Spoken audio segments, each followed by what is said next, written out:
Hello, good morning students. Welcome है आप लोगों का सिनर्जी आईएएस एकेडमी पे, जहाँ पे हम क्लास 12th की पॉलिटिकल साइंस पोस्ट इंडिपेंडेंस को कॉम्प्रिहेंसिवली चैप्टर वाइज फॉर्मेट में डिस्कस कर रहे हैं। जो पहले 3 चैप्टर्स हैं वो कंप्लीट हो चुके हैं और जो 4th चैप्टर है वो हमारा हाफ हो चुका है। तो जो हमारा रहता था उसको कंप्लीट करते हैं आज। कहाँ तक पढ़ लिया था हमने उसको कर लिया था इस टॉपिक तक। आज हम करेंगे peace and conflict with China.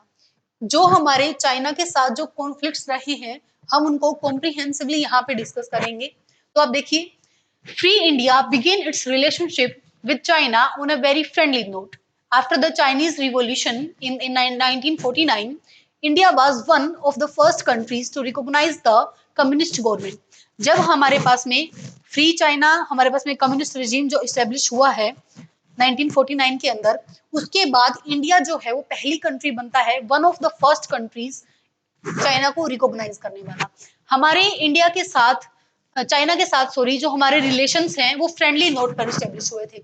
हम पाकिस्तान के साथ देख रहे हैं, हमारे पास में पाकिस्तान के साथ हमारा 1948 में भी वॉर हुआ है, फिर 65 में हुआ है, फिर 71 के अंदर हुआ है, फिर हमारे पास में हमारा कारगिल वॉर 1999 के अंदर हुआ है। तो पाकिस्तान के साथ हमारा स्टार्टिंग से ही कुछ चल रहा है कि वॉर वाली जो सिचुएशन है वो बनी हुई है। लेकिन चाइना के साथ जो हमारे रिलेशंस हैं वो फ्रेंडली रिलेशन स्टैब्लिश हुए थे। उसके बाद काफी सारे लीडर्स, वल्लभ भाई पटेल हो गए जैसे, उन्होंने कहा था कि चाइना जो है वो एग्रेसिव पॉलिसी फ्यूचर में हमें देखने को मिल सकती है, चाइना की एग्रेसिव पॉलिसी। लेकिन पंडित जवाहरलाल नेहरू को क्या लग रहा था कि चाइना जो है वो कभी भी इंडिया के ऊपर अटैक नहीं करेगा। ठीक है, हमारे पास में जो पंचशील एग्रीमेंट चाइना और इंडिया के बीच में जो साइन होता है पंडित जवाहरलाल नेहरू के बीच में, और चाइना के कौन से लीडर थे, जोन एलाही, कब साइन होता है, 29 अप्रैल 1954 के 1954 में साइन होता है। क्या साइन होता है, पंचशील एग्रीमेंट। जो हमारे पास में पंचशील एग्रीमेंट है जिसके अंदर हमारी कैसी पॉलिसीज हैं, पंचशील एग्रीमेंट के अंदर हमारी पॉलिसीज हैं कि हम इंटरफेयर नहीं करेंगे, नॉन इंटरफेरेंस की पॉलिसी है, नॉन एग्रेशन की पॉलिसी है, म्यूचुअल रिस्पेक्ट की पॉलिसी है। मतलब इन सभी प्रिंसिपल्स पे हम क्या करेंगे, हमारे दोनों कंट्रीज के रिलेशंस एस्टेब्लिश करेंगे। आपको इन दोनों लीडर्स का नाम याद रखना है और हमारे पास में जो डेट है वो याद रखनी है कि 1954 के अंदर हमारे पास में चाइना का और हमारे पास में इंडिया का एक पंचशील एग्रीमेंट साइन होता है। उसके बाद हम चलते हैं, उसके बाद में आप लोगों ये तिब्बत के बारे में दे रखा है इन्होंने। तिब्बत का हमारे पास में क्या हुआ था, देखिए 1950 से पहले, 1950 से पहले क्या था, ये चाइना है, ये इंडिया है, तो इसके बीच में एक रीजन लाई करता था तिब्बत। मतलब चाइना की और इंडिया की बाउंड्री टच नहीं होती थी। लेकिन 1950 के अंडर चाइना ने एनेक्स कर लिया तिब्बत को, और उसके बाद क्या हुआ कि जो हमारे पास में ईस्टर्न फ्रंट है और जो वेस्टर्न फ्रंट है वहां पे चाइना की बाउंड्री लगना शुरू होगी। जो हमारे पास में अरुणाचल प्रदेश है, यहाँ पे जो अक्साई चीन वाला एरिया है, मतलब जो हमारा कश्मीर का एरिया है, जम्मू कश्मीर का एरिया, वहां पे चाइना की हमारे पास में बाउंड्री टच होने लग गई।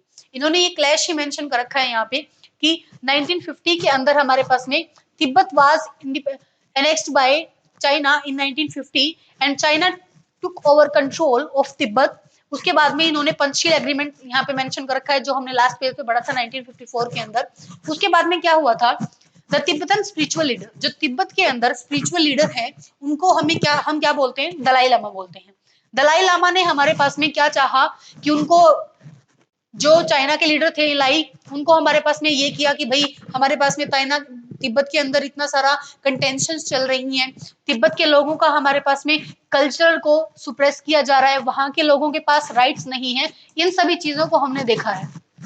ठीक है, तो मतलब एक बार उन्होंने, जो दलाई लामा है, उन्होंने पॉलिटिकल असाइलम मांगा इंडिया के अंदर। पहले हम लोगों ने मना कर दिया, लेकिन 1959 और 1960 के अंदर क्या होता है कि हम ह्यूमैनिटेरियन ग्राउंड्स पे पॉलिटिकल असाइलम ग्रांट कर देते हैं। जो तिब्बत के लीडर थे हमारे पास में, कौन थे, दलाई लामा, जिन्हें क्या बोलते हैं, दलाई लामा, उनको हम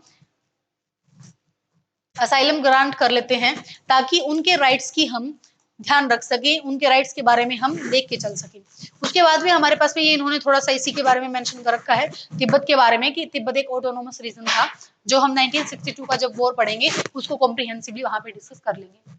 अभी देखिए ये इन्होंने कार्टून दे रखा है, जो हम अलग से आपका कार्टून का जो लेक्चर आएगा उसके अंदर हम जो ये चीजें हैं ये डिस्कशन कर लेंगे।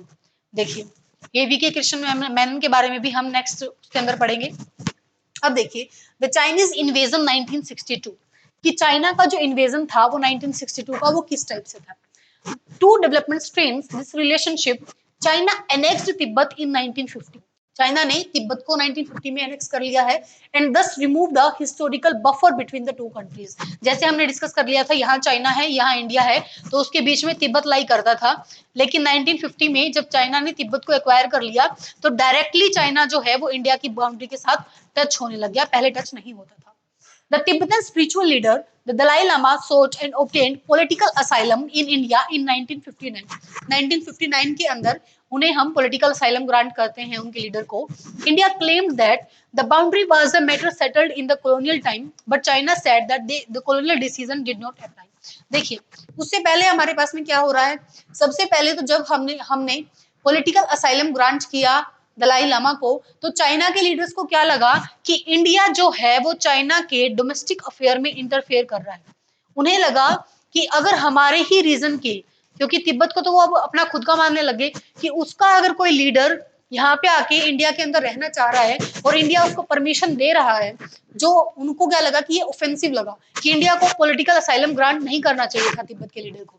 लेकिन हमने ऐसा किया क्योंकि जैसे ही न्यूज हमारे पास में बाहर आती है कि तिब्बत के एरिया के अंदर तो जो चाइनीज जो गवर्नमेंट है वो उनके कल्चर को सुप्रेस कर रही है, लोगों के पास राइट्स नहीं है, उनके पास फ्रीडम नहीं है, इन सभी ग्राउंड्स के ऊपर इंडिया ने पॉलिटिकल असाइलम ग्रांट किया था दलाई लामा को।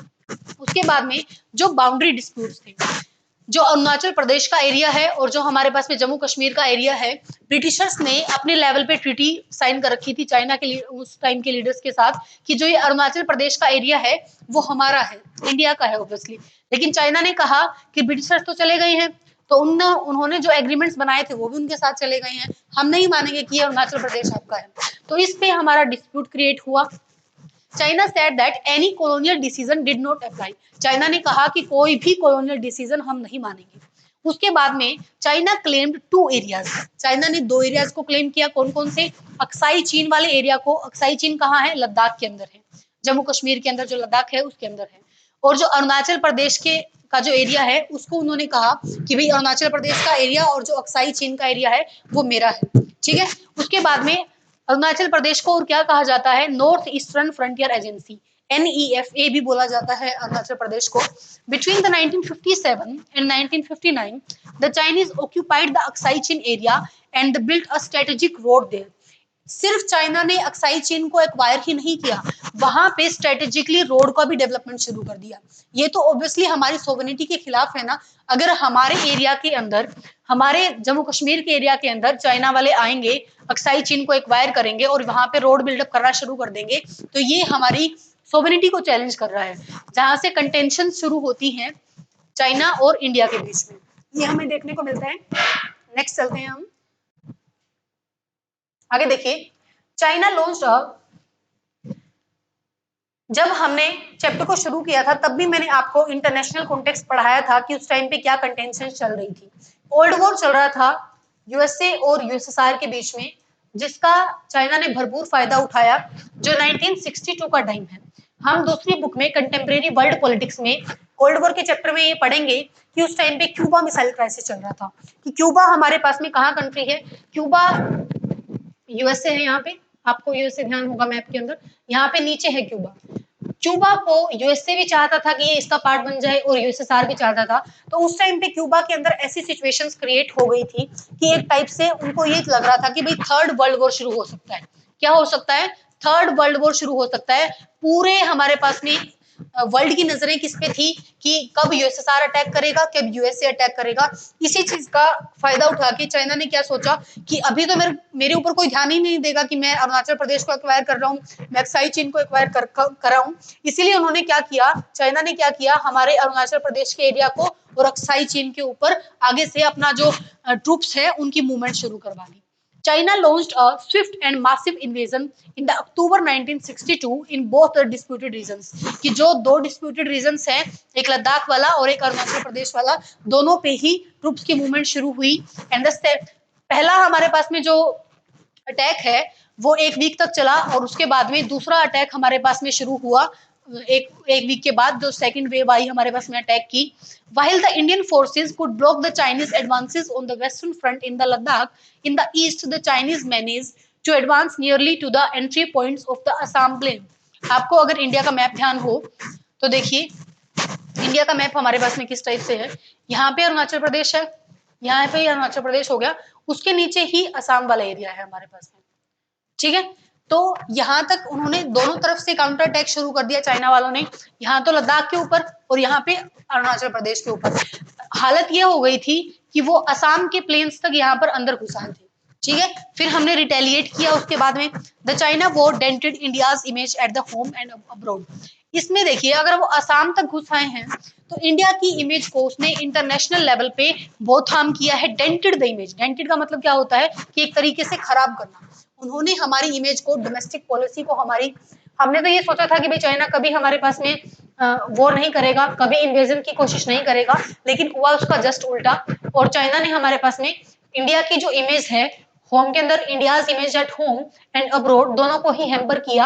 और India had to approach the Americans and the British for the military assistance. 1962 के वॉर के अंदर, 1962 के वॉर के अंदर मतलब इंडिया ने जो हमारे पास में अमेरिकन्स हैं और ब्रिटिशर्स हैं उनसे हेल्प मांगने की कोशिश की, और जिसका हमारे पास में रिटेलिएशन क्या हुआ, चाइना को लगा कि अगर यूएसए इंडिया की हेल्प करेगा तो ऑब्वियसली वो नहीं टिक पाएगा, ठीक है। इसीलिए फिर उसी टाइम पे चाइना रुक गया और चाइना ने सीज फायर कर दिया फॉर द फर्स्ट टाइम। इन्होंने यहाँ पे मेंशन कर रखा है, it induced a sense of national humiliation and at the same time strengthened the spirit of the nationalism। और जो हमारे पास में चाइनीज की जो इंटेंशंस थी वो हमें साफ दिख रही थी। वहां के देखिए, उस टाइम के जो लीडर्स थे वो इतने ज्यादा अपने अकाउंटेबल थे अपने काम के लिए कि जो वहां के डिफेंस मिनिस्टर थे उस टाइम पे, वी के मेनन, उन्होंने, V Krishna Menon, had to leave the cabinet. उन्होंने कैबिनेट ही छोड़ दी थी, रिजाइन कर दिया था जब हमारे पास में 1962 का वॉर हुआ। ये वॉर हमने देख लिया कि दोनों फ्रंट्स पे चाइना ने एक्वायर करने की कोशिश की, वो असम प्लेन्स तक घुस आया था। उसके बाद में इंडिया ने ब्रिटिशर्स से और हमारे पास में यूएसए से हेल्प मांगने की कोशिश की। जो चाइना को लगा कि वो यहाँ पे काउंटर अटैक कर सकते हैं अभी, तो उसी टाइम पे चाइना ने क्या कर दिया, सीज फायर कर दिया। और जहां तक वो आए थे अरुणाचल प्रदेश के एरिया तक, वहां पे उनके ट्रूप्स की मैनेजमेंट वहां तक रह गई, ठीक है। ये 1962 का वॉर था, जिसके बाद हमने क्या देखा कि पंडित जवाहरलाल नेहरू की इमेज को बहुत ज्यादा हैम्पर किया गया। इनफैक्ट ये फर्स्ट टाइम था जब उनके खिलाफ नो कॉन्फिडेंस मोशन पार्लियामेंट के अंदर मूव किया गया and debated in the Lok Sabha. Soon there after the Congress lost some key by elections to the Lok Sabha. Second chapter के अंदर हमने era of one party dominance पढ़ा था, जो सेकंड चैप्टर था उसके अंदर हमने देखा था कि कांग्रेस को काउंटर करने वाली जो पॉलिटिकल पार्टीज थी वो बहुत कम थी। लेकिन देखो 1962 के अंदर हमारे पास में जब चाइना के खिलाफ जो वॉर हुआ था उसके बैक फ्रंट पे हम थे। हम ये तो नहीं कहेंगे कि हम वॉर हारे हैं ऑब्वियसली, क्योंकि उस टाइम पे इंडिया के सोल्जर्स ने काफी अच्छा रिटेलिएशन दिया, जबकि हम वॉर के लिए रेडी भी नहीं थे। हमें ये लग भी नहीं रहा था कि चाइना जो है वो अटैक कर सकता है इंडिया के ऊपर। लेकिन उस टाइम पे जो हमारी कंडीशन रही उसको देखते नो कॉन्फिडेंस मोशन पास किया गया गवर्नमेंट के अंदर। नो कॉन्फिडेंस मोशन क्या होता है कि गवर्नमेंट को अपनी मेजोरिटी प्रूफ करनी पड़ेगी कि हाँ वो मेजोरिटी सेक्शन जो है उन्हें चाह रहा है। इसके खिलाफ हमने ये नो कॉन्फिडेंस मोशन देखा, और जो बाई इलेक्शंस थे किसी किसी एरिया में वहां पे कांग्रेस हार गई कई इलाकों में।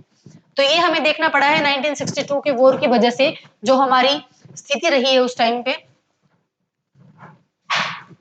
नेक्स्ट चलते हैं हम। ये इन्होंने इसका मेंशन ही कर रखा है 1962 के वॉर का। इसके अंदर देखिए, कम से कम भी देखिए, चाइना का हमारे पास में 1962 में वॉर हुआ है। उसके बाद 1979 के अंदर, 1979 के अंदर हमारे पास में कोई अटल बिहारी वाजपेयी जो वहां के उस टाइम के एक्सटर्नल अफेयर मिनिस्टर थे वो विजिट करते हैं चाइना को। उसके बाद में हमारे पास में राजीव गांधी विजिट करते हैं चाइना को। ये आपको ये एक ऑब्जेक्टिव क्वेश्चन बन सकता है कि पंडित जवाहरलाल नेहरू के बाद कौन से ऐसे प्राइम मिनिस्टर हैं जिन्होंने चाइना विजिट किया है, वो है राजीव गांधी। देखो, Atal Bihari Vajpayee was the first top level leader to visit China in 1979। 1979 के अंदर हमारे पास में अटल बिहारी वाजपेयी विजिट करते हैं चाइना को, और उसके बाद में जो राजीव गांधी हैं वो फर्स्ट प्राइम मिनिस्टर थे after Nehru to visit China. ये आप हमारे पास में ऑब्जेक्टिव क्वेश्चन बन सकता है यहाँ से, इनको ध्यान रखोगे इन दोनों फैक्ट्स को। आगे चलते हैं हम। आगे देखिए, this and the growing rift between the China and the Soviet union created differences with in the communist party of India. इसकी वजह से हमारी डोमेस्टिक पॉलिटिक्स भी इंटरफेयर हुई है भाई। डोमेस्टिक पॉलिटिक्स कैसे इंटरफेयर हुई है कि जब कम्युनिस्ट पार्टी जो हमने देखा था सेकंड चैप्टर के अंदर, कम्युनिस्ट पार्टी ऑफ चाइना बनी हुई है, उसने क्या किया, उसके कुछ लीडर्स जो थे वो चाइना के फेवर में थे और कुछ लीडर्स हमारे पास में रशिया के फेवर में थे। तो उन्होंने क्या किया, दो पार्टी में डिवाइड हो गई सीपीआई। एक सीपीआई जो सिर्फ कांग्रेस की लीडरशिप चाहते थे और जिनको कांग्रेस ठीक लग रही थी वो सीपीआई में रह गई, और जिनको ये लग रहा था जो चाइना के फेवर में थे, जो चाइना के फेवर में थे कि हाँ भाई चाइना ने सही काउंटर अटैक किया है, वो तो ऑब्वियसली एंटी नेशनल हो गया ना। तो इसकी वजह से सीपीआई के अंदर डिवीजन आ गया 1964 के अंडर, और जो हमारी सीपीआई है वो दो पार्ट्स में डिवाइड हो गई। जो कांग्रेस के प्रो थे वो सीपीआई में रह गए, और जो जिनको लग रहा था कि भाई हाँ चाइना ने ठीक किया है इंडिया के ऊपर काउंटर अटैक करके, वो हमारे पास में क्या था, सीपीआई एम बना ली उन्होंने। ये आप डिवीजन याद रखोगे कि सीपीआई का डिवीजन हमारे पास में क्यों हुआ था। ये 4 मार्कर क्वेश्चन बन सकता है आप लोगों का कि डिवीजन क्यों हुआ था और कब हुआ था। कब हुआ है, 1964 के अंदर हुआ है, सीपीआई एम में और सीपीआई मार्क्सिस्ट में, और सीपीआई जो हमारे पास में नॉर्मल थी वो रह गई थी। उसके बाद में हम देखेंगे जो वोलेटाइल सिचुएशन थी। इसके बाद देखिए जो काउंटर अटैक हुआ था 1962 में, हमने देखा अरुणाचल प्रदेश के थ्रू उन्होंने अटैक किया और वो असम प्लेन्स तक आ गए थे। उसके बाद में इंडियन गवर्नमेंट ने क्या किया कि हम नॉर्थ ईस्ट का जो हमारा एरिया है, जो नॉर्थ ईस्ट की जो 7 सिस्टर्स हम जिसे बोलते हैं, जो स्टेट्स हैं, उनको स्टेटहुड ग्रांट करना शुरू किया। अगर किसी को ऑटोनोमस रीजन चाहिए तो हमने वो देना शुरू किया ताकि ये लोग खुश रह सकें और ये इंडिया का पार्ट रह सके। इसके लिए गवर्नमेंट ने क्या किया, हमारे पास में Nagaland was granted statehood, Nagaland को हमारे पास में स्टेट का वो मिल गया। मणिपुर एंड त्रिपुरा दो union territories were given the right to have their own legislative assembly. उस टाइम पे मणिपुर और त्रिपुरा, देखो आज तो ये स्टेट है लेकिन उस टाइम पे ये क्या थी, यूनियन टेरिटरीज थी, और इनको खुद की लेजिस्लेटिव असेंबली बनाने के लिए इंडिया ने परमिशन दे दी। ठीक है, अगर आपसे 1962 के वॉर के अगर कोई कंसीक्वेंसेस पूछेगा तो क्या क्या कंसीक्वेंसेस हो सकते हैं इंडिया के अंदर। एक तो सीपीआई का डिवीजन हुआ। दूसरा हमारे पास में क्या कंसीक्वेंस होगा, नागालैंड को हमने स्टेटहुड ग्रांट कर दिया और मणिपुर और त्रिपुरा को खुद की लेजिस्लेटिव असेंबली बनाने के लिए बोल दिया। ठीक है, ये हमारे पास में कंसीक्वेंसेस रहे हैं 1962 के वॉर के।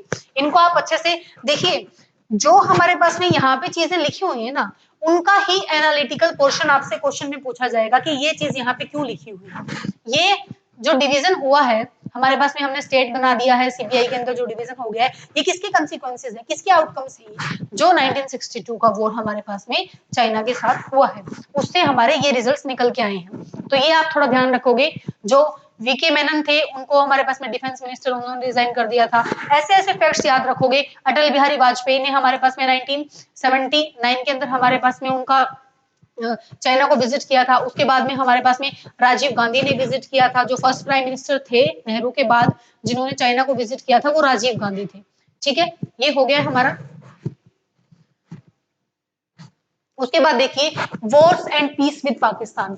इसी तरीके से चाइना हमारा खत्म हो गया है। जो चीजें हमें डिस्कस करनी थी चाइना के रिगार्डिंग, जिसके अंदर हमने क्या क्या पढ़ लिया है, एक बार थोड़ा सा हम उसको क्लियर कर लेते हैं। चाइना के अंदर हमने 1962 का वॉर देखा। उसके बाद में जो कंसिक्वेंसेज आए, सीपीआई का जो डिवीजन हुआ, हमने स्टेट्स बनाई वो देख ली हमने, कौन कौन से लीडर्स उनकी विजिट हुई है वो देख ली हमने। ये चीजें चाइना से रिगार्डिंग हो गई हैं। अब पाकिस्तान को देखते हैं। देखिए पाकिस्तान का हमारे पास में 1947 के अंदर पाकिस्तान बनता है। ठीक है, 1947 के बाद सबसे पहला वॉर तो हमने देखा है कि 1948 के अंदर ही हुआ है। A proxy war broke out between the Indian and the Pakistan आर्मीज in the Kashmir during 1947 itself. 1947 में जब हमारे पास में इंडिपेंडेंस मिली है, उसके बाद में जो पार्टीशन के जो कंसिक्वेंसेस थे, जो पार्टीशन के कंसिक्वेंसेस थे कि जो लोगों की मूवमेंट हो रही थी, लोगों को अब्डक्ट किया जा रहा था, उन्हें किडनैप किया जा रहा था, उन्हें मास लेवल पे कम्युनल राइट्स देखे थे, उस पे भी इंडियन और पाकिस्तान की गवर्नमेंट ने काफी हद तक हमारे पास में पीस एस्टेब्लिश करने की कोशिश की है। जैसे हम देखेंगे यहाँ पे the Kashmir conflict did not prevent cooperation between the governments of the India and Pakistan, कि मतलब यही नहीं रहा है सिर्फ कि भाई उनके बीच में टेंशन ही चल रही हैं, इंडिया और पाकिस्तान ने काफी लेवल्स पे कोऑपरेट करने की कोशिश भी की है। जो हमारे पास में फर्स्ट क्या है, उन्होंने क्या करने की कोशिश की, restore the women abducted during the partition to their original families, कि जो भी महिलाएं अपने घर के अंदर से, मतलब अगर जब मूवमेंट कर रही थी इंडिया के अंदर या फिर पाकिस्तान से इंडिया के अंदर आ रही है, पाकिस्तान से या फिर इंडिया के अंदर जा रही हैं, तो जो जो अपने घर से बेघर हो गई थी उनको उनके घर में वापस भिजवाने के लिए इंडिया और पाकिस्तान की गवर्नमेंट्स ने कोऑपरेट किया है। दूसरा क्या किया है, ये फैक्ट्स है भाई, ये आपको याद रखना पड़ेगा। जो हमारे पास में इंडस वाटर ट्रीटी थी, इंडस वाटर ट्रीटी, मतलब जो हमारे पास में वाटर डिस्प्यूट हमारा चल रहा था, वो कब साइन हुई थी, 1960 में हुई थी। 1960 में ये ट्रीटी साइन हुई है और इसको मीडिएटर का काम कहाँ पे, मीडिएशन का काम किसने किया है, वर्ल्ड बैंक ने किया है। ये आप याद रखोगे, 1960 के अंदर ट्रीटी साइन हो रही है और हमारे पास में मीडिएशन का काम कर रहे हैं वर्ल्ड बैंक, जिसकी वजह से हमारा वो जो डिस्प्यूट है वो उसका समझौता होता है। और ये किन किन लीडर्स के बीच में साइन हुई थी, ये भी याद रखोगे, जनरल अयूब खान, ठीक है, यहां से कौन थे, जनरल अयूब खान थे जिन्होंने इस ट्रीटी को साइन किया था। Despite all ups and downs in the Indo Pak relations, this treaty has worked well, इस ट्रीटी से हमारे पास में इसने काफी अच्छा परफॉर्म किया है और जो हमारा वाटर का डिस्प्यूट था वो किसी हद तक हमारे पास में इसको सुलझाया गया है। उसके बाद हम देखेंगे, देखिए इस वॉर को हम कॉम्प्रिहेंसिवली डिस्कस करते हैं एक बार। देखिए यहाँ पे इन अप्रैल 1965 में जो वॉर हुआ था उसको डिस्कस कर रहे हैं अभी हम।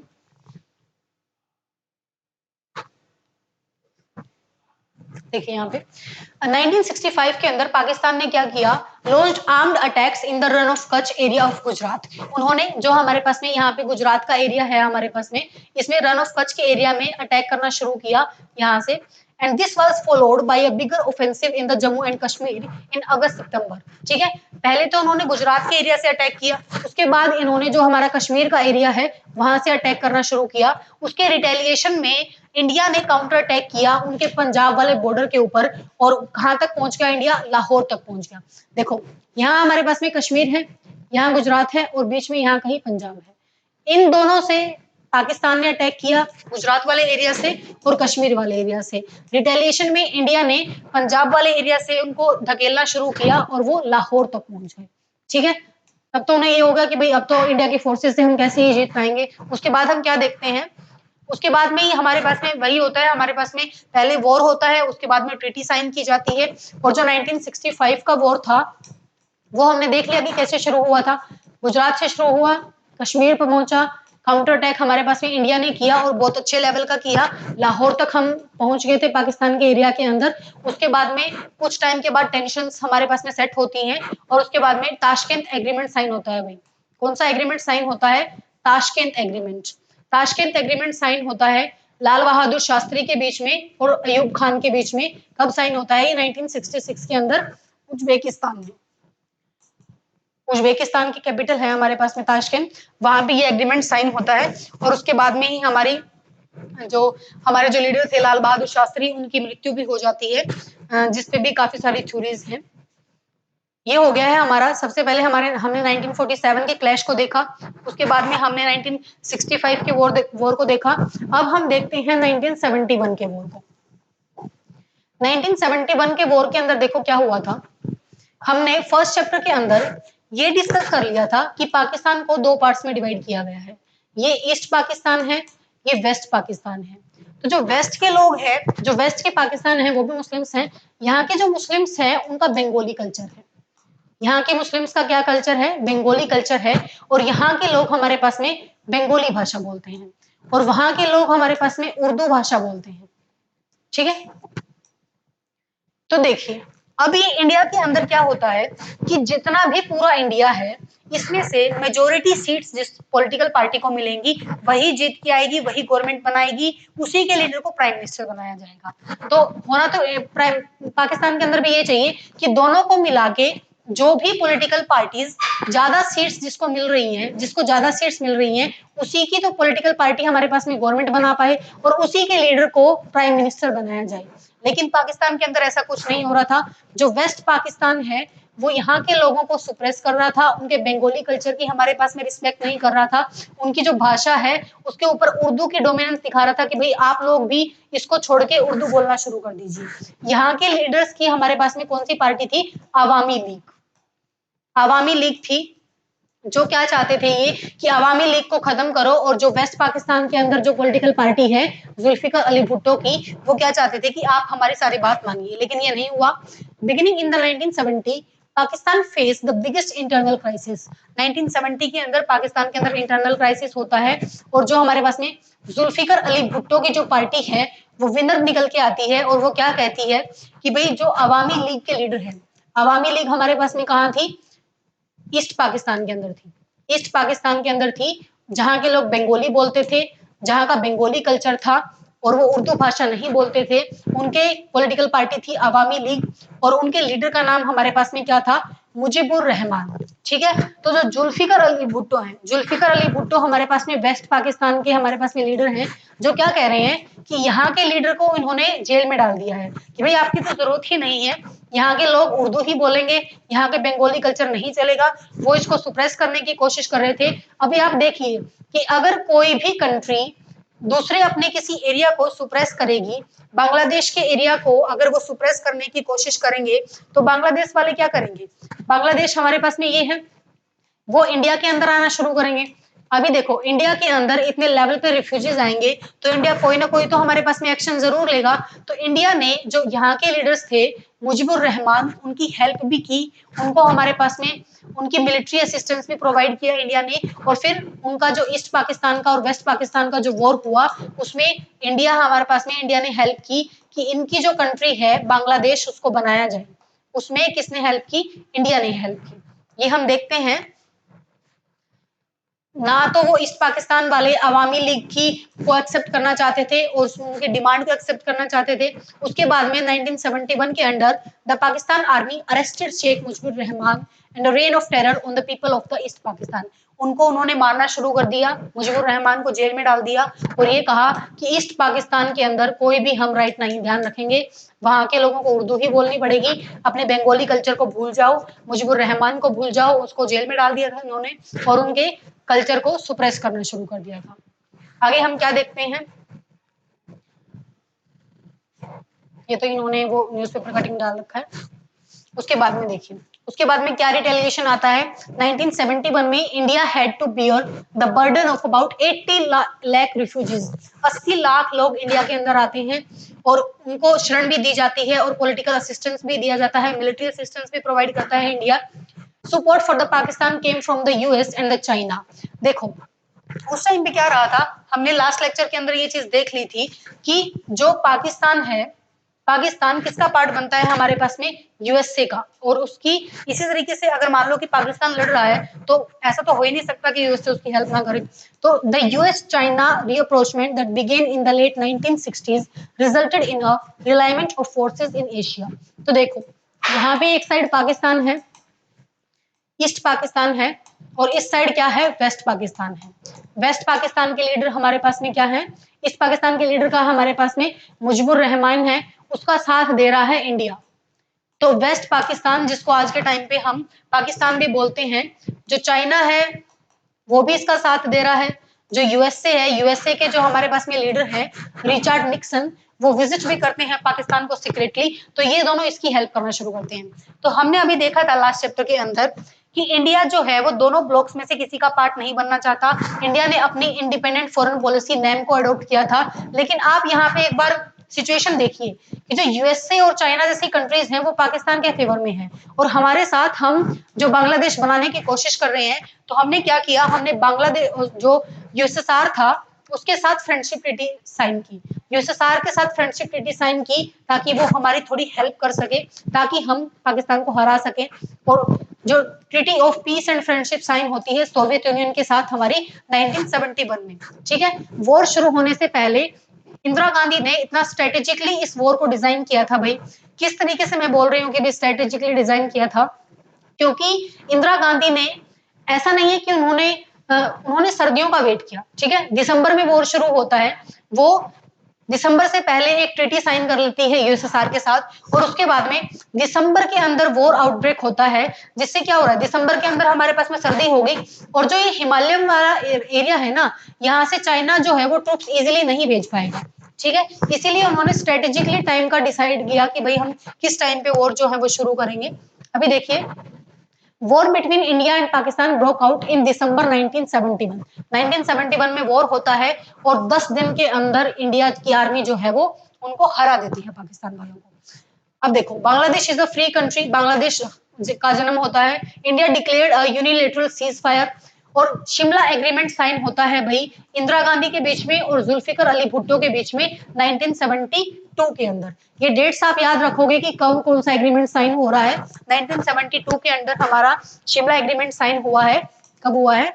1972 के अंदर इंदिरा गांधी के बीच में और ये जुल्फिकर अली भुट्टो के बीच में, ठीक है। 1971 का वॉर भी हमारा खत्म हुआ। उसके बाद में थोड़ी सी कारगिल की कन्फ्रंटेशंस हैं। कारगिल में भी देखो यही हुआ था कि कारगिल का वॉर हमारे पास में 1999 का है। ये कारगिल का वॉर कैसे शुरू हुआ था कि कुछ हमारे पास में जो पाकिस्तान के ट्रूप्स हैं वो कुछ स्ट्रेटेजिक पोजीशंस जो हैं वो इंडिया की एक्वायर कर लेते हैं। जो जैसे ही इंडिया को रिकॉग्नाइज होता है कि भाई जो हमारे स्ट्रेटेजिक पोजीशंस हैं वो पाकिस्तान के द्वारा एक्वायर कर ली जाती हैं, हम काउंटर अटैक करते हैं और इन्हीं सभी स्ट्रेटेजिक पोजीशन को विद इन सम डेज हम इनको एक्वायर कर लेते हैं। इसी तरीके से हम 1948 का वॉर भी भाई हम जीतते हैं, 1965 का वॉर भी हम जीतते हैं, 1971 का वॉर भी हम जीतते हैं, और जो 1999 का कारगिल वॉर था वो भी इंडिया के द्वारा ही जीता जाता है। 4 बार हमने पाकिस्तान को हराया है। ये हमने पाकिस्तान के साथ कंटेंशंस देख ली हैं भाई कि पाकिस्तान के साथ इंडिया की किस तरीके से वॉर रहा है और किस तरीके से उन चीजों को डील किया गया है। ये हमारे पास में न्यूज़पेपर कटिंग है इसकी, ठीक है। ये हो गया है यहां तक। देखो अभी हम क्या देखेंगे कि 1962 के चाइना के वॉर के बाद हमारे पास हमने हमारी जो डिफेंस डिपार्टमेंट है उसको स्ट्रॉन्ग करने की कोशिश की, क्योंकि हमने देखा कि भाई 1962 के वॉर में हम थोड़ा बैक फ्रंट पे थे, तो department of defence production was established in 1962। ये भी कंसिक्वेंसेस में आएगा, जो कंसिक्वेंसेस हमने सीपीआई का जो डिस्ट्रीब्यूट वो था, 2 पार्ट्स में डिवाइड हो गए थे, वो देखा था हमने।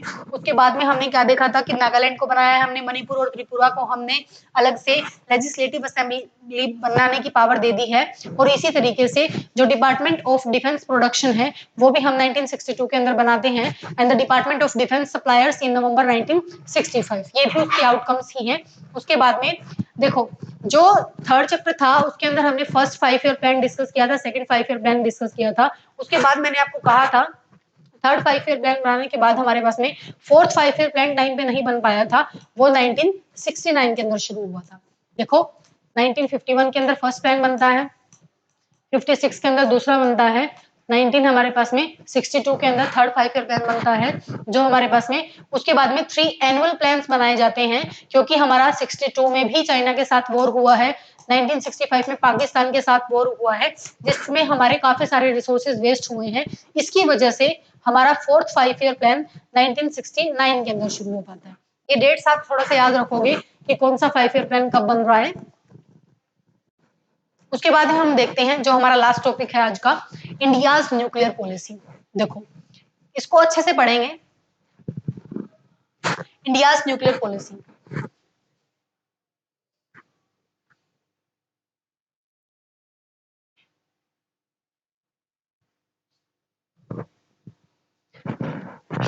देखिए इसमें देखिए, another crucial development of this period was the first nuclear explosion undertaken by India in 1974।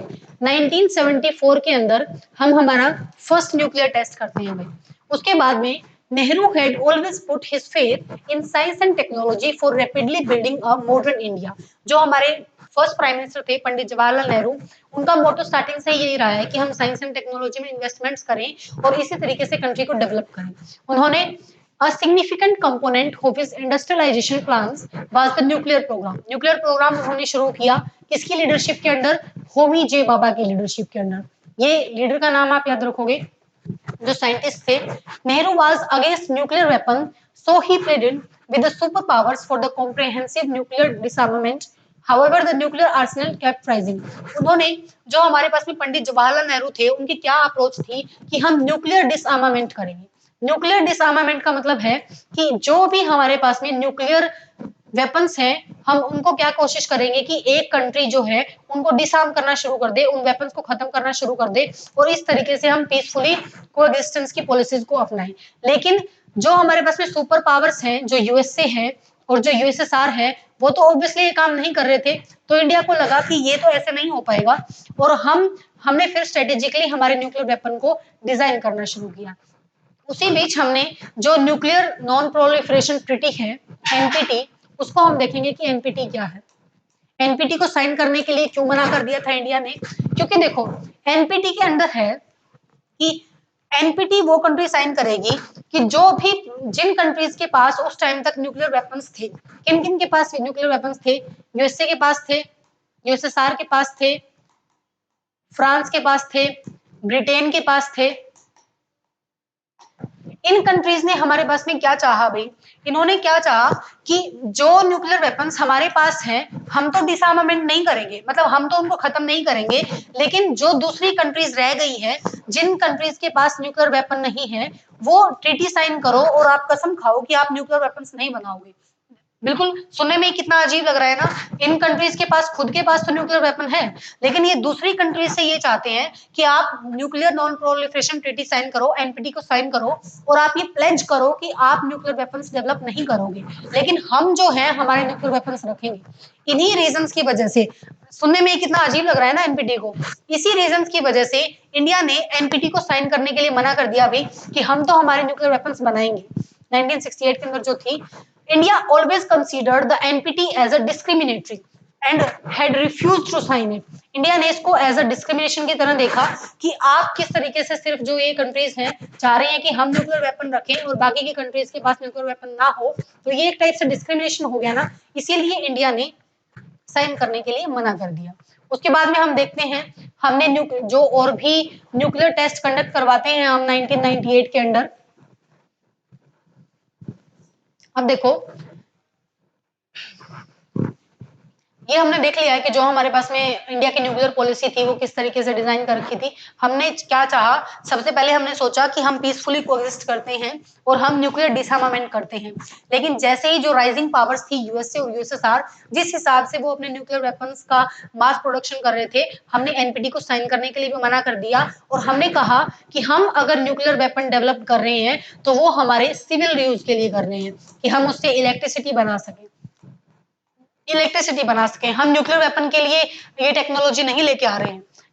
ये थी इंडिया की न्यूक्लियर पॉलिसी भी, जिसके अंदर इंडिया ने अपने नेशनल इंटरेस्ट को सुप्रीम रखा है। ठीक है, ये हमारे पास में हो चुका है हमारा। नेक्स्ट आ जाते हैं, fast forward India's nuclear program. इसके अंदर काफी सारी और ट्रीटीज भी हैं भाई, सीटीबीटी ये इतनी इंपॉर्टेंट नहीं है, या फिर हम इनको अलग से डिस्कस कर लेंगे। नो फर्स्ट, जो ये नो फर्स्ट यूज है, नो फर्स्ट यूज का मतलब क्या होता है कि इंडिया जो है वो पहले किसी कंट्री के ऊपर अटैक नहीं करेगा। फर्स्ट यूज मतलब नो फर्स्ट यूज, कि इंडिया पहले किसी कंट्री के ऊपर अटैक नहीं करेगा, मतलब ऑफेंसिव पॉलिसी नहीं होगी इंडिया की। हम क्या करेंगे, अगर हमारे ऊपर कोई अटैक कर रहा है तो हम डिफेंस में जरूर अटैक करेंगे। डिफेंसिव पॉलिसी है हमारी कि पहले काउंटर अटैक नहीं करेंगे, हम पहले ऑफेंसिव अटैक नहीं करेंगे, हम ना किसी तरीके के न्यूक्लियर वेपन को फर्स्ट यूज करेंगे, हम सिर्फ क्या करेंगे, रिटेलिएट करेंगे। अगर हम पे कोई अटैक करेगा तो फिर हम उसे नहीं छोड़ेंगे। ठीक है, ये हो गया है हमारा भाई चैप्टर खत्म यहाँ पे। ठीक है, ऑलमोस्ट सारे जो इंपॉर्टेंट टॉपिक्स थे वो हमने इसके डिस्कस कर लिए हैं। इसी तरीके से जो आने वाले चैप्टर्स हैं हम उनको कॉम्प्रिहेंसिवली डिस्कस करेंगे। होप, मतलब मैं आशा करती हूँ कि आप लोग सही अच्छे से पढ़ पा रहे होंगे। अगर आपके कोई भी इश्यूज हैं तो लास्ट के में जो भी आपके डाउट्स रहेंगे या फिर आप कमेंट्स में डाल दीजिएगा, मैं उनको जरूर काउंटर करने की कोशिश करूंगी। इसी तरीके से हम हमारे सारे चैप्टर्स को कंप्लीट कर लेंगे, फिर हम दूसरे बुक को शुरू करेंगे जो हमारी कंटेम्प्रेरी वर्ल्ड पॉलिटिक्स है। तो थैंक यू, मिलते हैं नेक्स्ट लेक्चर के अंदर।